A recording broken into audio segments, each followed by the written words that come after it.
It was a quiet evening at St. Michael's Hospital, the kind of calm that seasoned doctors knew wouldn't last. Dr. Elias Harper, a man in his late 40s with a mix of silver streaks in his dark hair, leaned against the counter in the emergency room. He had just finished a long shift, but something gnawed at him. A sense of unease he couldn't shake. Years of practice had taught him to trust that instinct. As if on cue, the sound of screeching tires echoed outside, followed by the rushed clatter of a stretcher being wheeled into the ER. The paramedics burst through the doors, their faces tense. Male, approximately 16. Severe head trauma, possible internal bleeding. Unresponsive at the scene, one of them rattled off as they pushed the boy forward. Dr. Harper froze for a moment as his eyes fell on the patient. The teenager's face, pale and battered, was eerily familiar. "Doctor?" A nurse's voice snapped him back to reality. He shook his head, forcing himself into action. "Get him to Trauma 1, he barked, slipping on gloves. As they worked, Elias couldn't keep his eyes off the boy. The resemblance was uncanny. His mind flashed back to years ago, to another boy lying lifeless on a hospital bed, his own son Liam. The memory was sharp, painful. It was a loss that had shattered him, leaving a hole in his heart that time had failed to heal.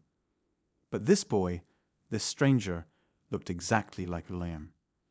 The same unruly dark hair, the same sharp jawline that hadn't quite grown into adulthood.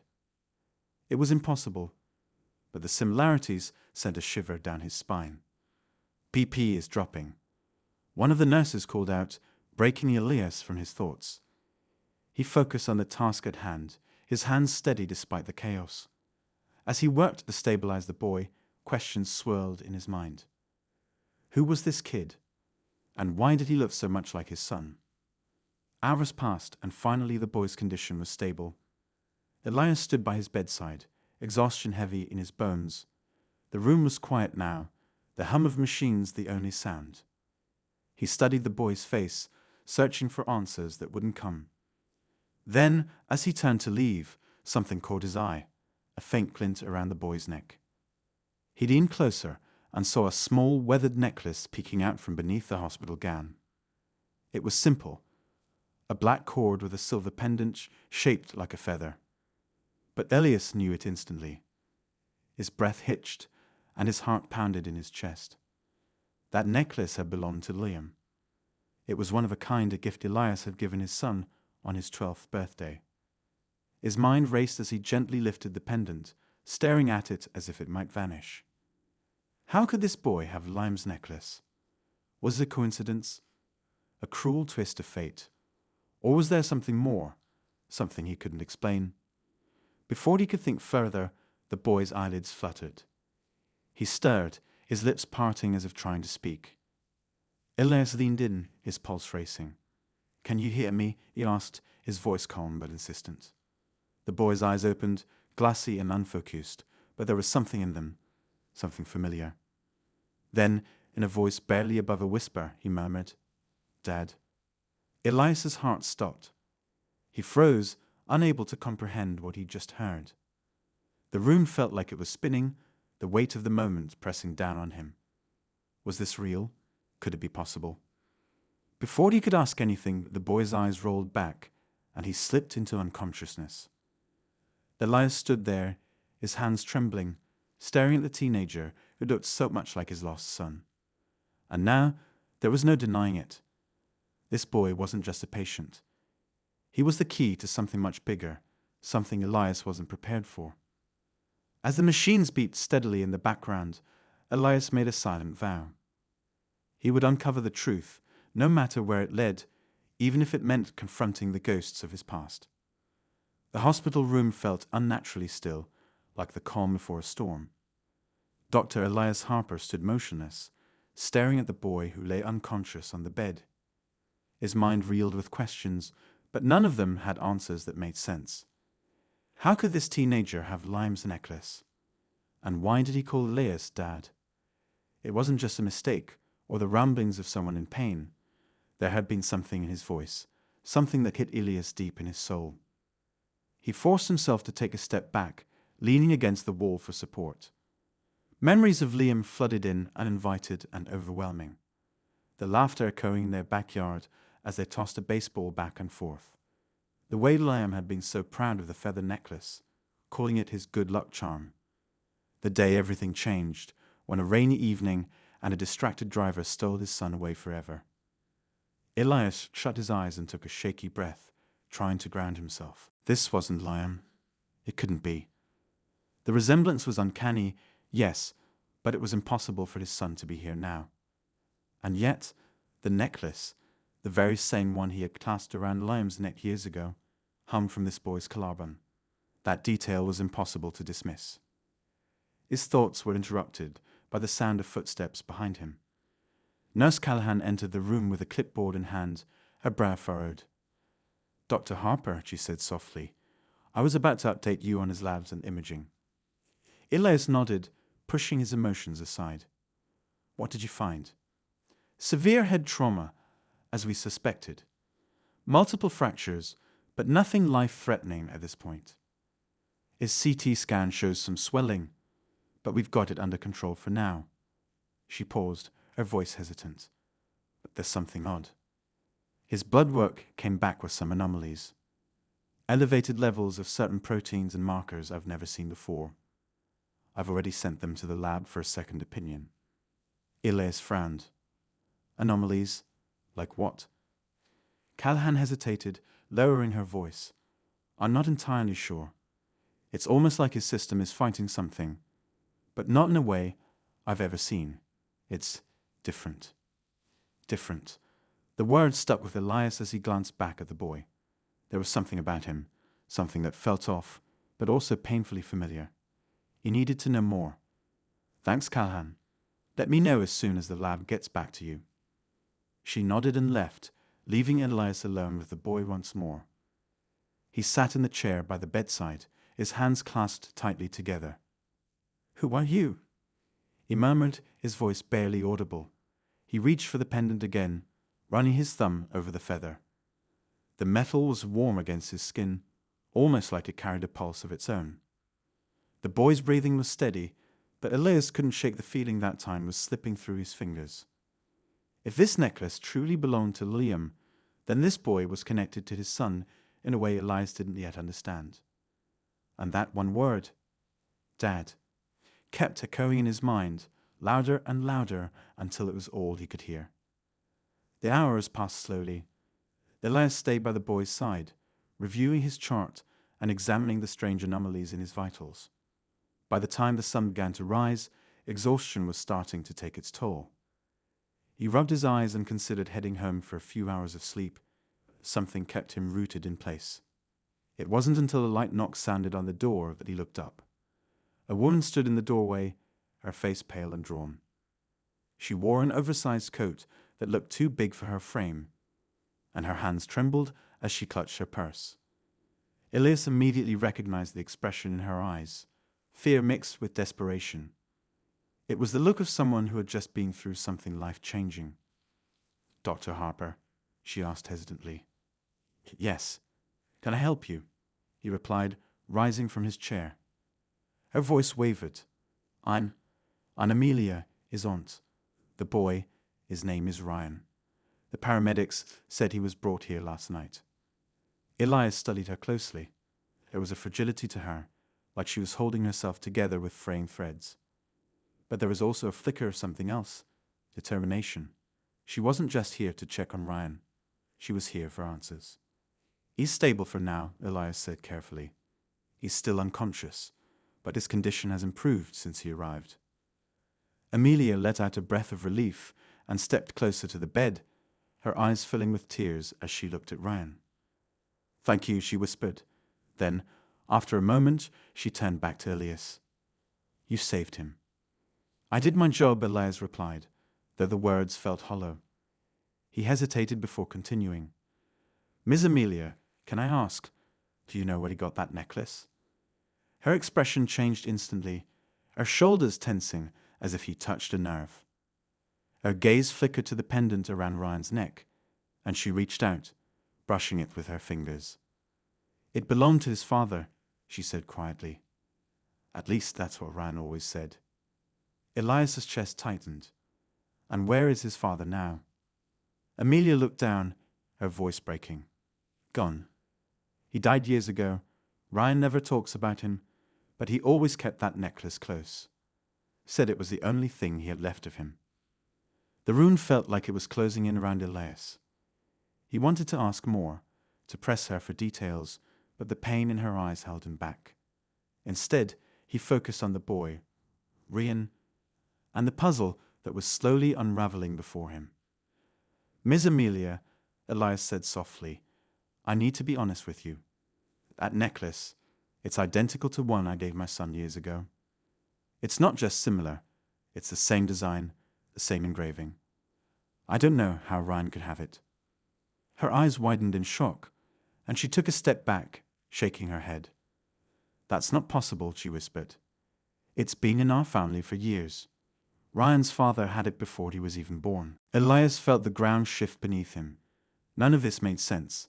If the necklace had been in their family for years, how could it be the one he gave Liam? And if it wasn't the same necklace, why did it feel so connected to his past? Before he could ask anything else, the sound of Ryan's monitor spiked. The boy's body tensed, his hands gripping the sheets as his head turned sharply to the side. Amelia gasped, rushing to his bedside, but Elias was already there, checking his vitals. Ryan, can you hear me? Elias asked, his voice steady despite the chaos. The boy's eyes snapped open, wide and panicked. He gasped for air, his chest heaving, as if he'd been underwater for too long. Then his gaze locked onto Elias, and for a brief moment, everything else faded away. You have to listen, Ryan rasped, his voice hoarse but urgent. They're coming. They'll find me. Who's coming? Elias pressed, leaning closer. Ryan's hand shot up, grabbing Elias's wrist with surprising strength. It's not safe. You can't let them. His words broke off as he collapsed back onto the bed, unconscious once more.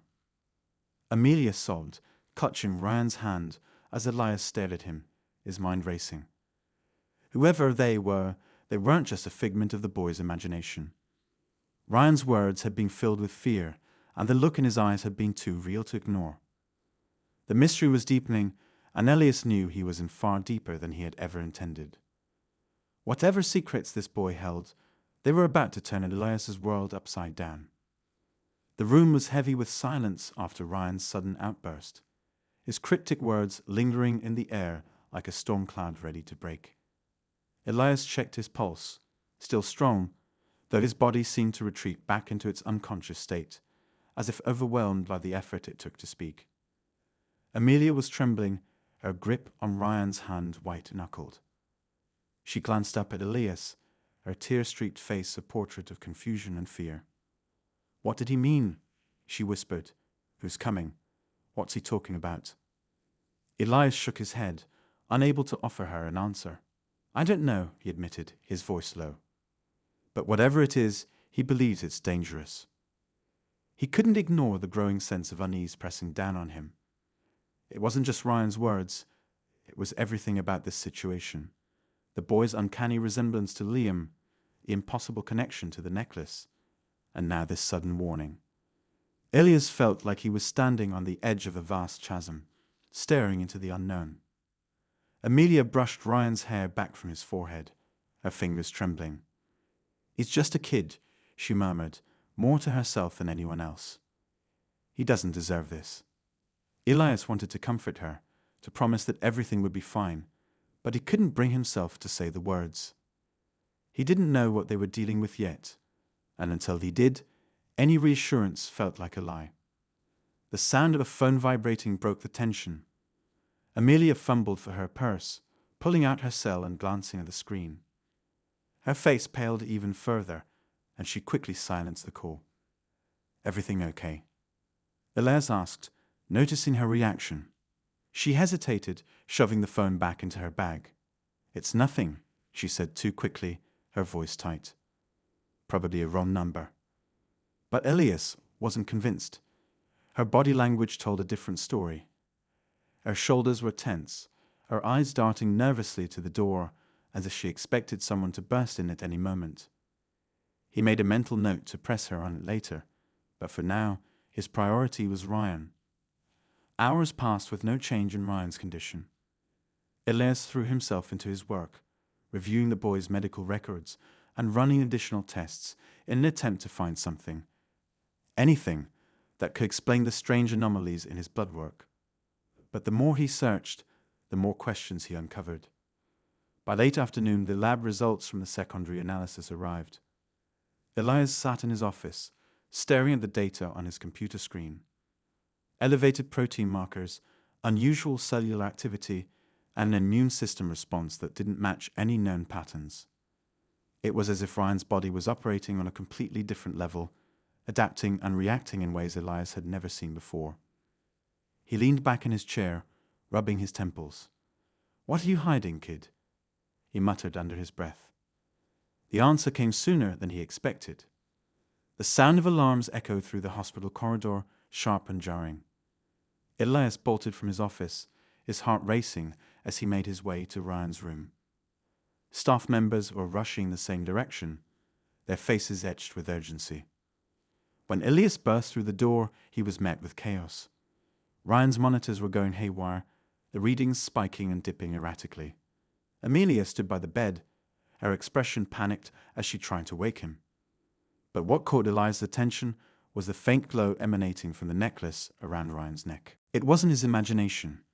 The pendant was glowing, a soft, pulsating light that seemed to sync with the erratic rhythm of the monitors. The sight sent a chill down Elias' spine, and for a moment he felt like he was in the middle of a dream or a nightmare. "Step back," he ordered, his voice sharp. Amelia hesitated but obeyed, retreating to the corner of the room. Elias approached the bed cautiously, his eyes fixed on the glowing necklace. He reached for it, but the moment his fingers brushed against the metal, a surge of energy shot through him. It wasn't painful, but it was enough to make him pull back in shock. The glow intensified, and Ryan's body convulsed slightly before falling still again. The monitors leveled out, the readings returning to normal, as if nothing had happened. The glow from the necklace faded, leaving the room in an eerie stillness. "What just happened?" Amelia whispered, her voice shaking. Elias didn't answer immediately. He was too focused on Ryan, who now looked peaceful, almost serene. He checked his pulse and vitals, all stable. Whatever had just occurred, it didn't appear to have harmed him. "I don't know," Elias admitted finally, his voice low. "But this isn't normal." Before they could process what had just occurred, the door to the room opened, and two men in dark suits stepped inside. They moved with an air of authority, their expressions cold and unreadable. One of them flashed a badge, though Elias barely registered the details. "Dr. Harper," the taller of the two said, his tone clipped. "We need to speak with you. Now." Elias's instincts flared with alarm. These men weren't hospital administrators or law enforcement. They were something else entirely. And the way they were looking at Ryan sent a protective surge through him. "I'm his doctor," Elias said, his voice firm. "Anything you have to say can be said here." The man's gaze hardened. "This isn't a request." Amelia stepped forward, her hands balled into fists. "Who are you? What do you want with Ryan?" A second man, shorter but no less intimidating, turned to her with a cold smile. "We're here to ensure his safety. That's all you need to know." Elias's jaw tightened. "If you're concerned about his safety, you should leave. He's in my care now." The taller man took a step closer, his voice dropping to a menacing whisper. "You have no idea what you are dealing with, Doctor. If you value your career and your life, you'll stay out of this." Elias felt a flash of anger, but before he could respond, Ryan stirred. His eyes fluttered open, and he looked around the room, his gaze landing on the two men. Fear flashed across his face, and he bolted upright, clutching the necklace tightly. "They found me," he whispered, his voice trembling. The men exchanged a glance, and one of them reached for something inside his jacket. Elias moved instinctively, stepping between them and Ryan. "Enough!" Elias snapped, his voice filled with authority. "This is a hospital, not a battleground. Whatever business you have with him, it ends here. The tension in the room was palpable, the air thick with unspoken threats. Elias could feel his heart pounding, but he refused to back down. Whoever these men were, they weren't taking Ryan, not without a fight. The room felt like it was holding its breath, the weight of tension pressing down on everyone present. Ryan clutched the glowing necklace tightly, his knuckles white as his wide eyes darted between Elias and the two men.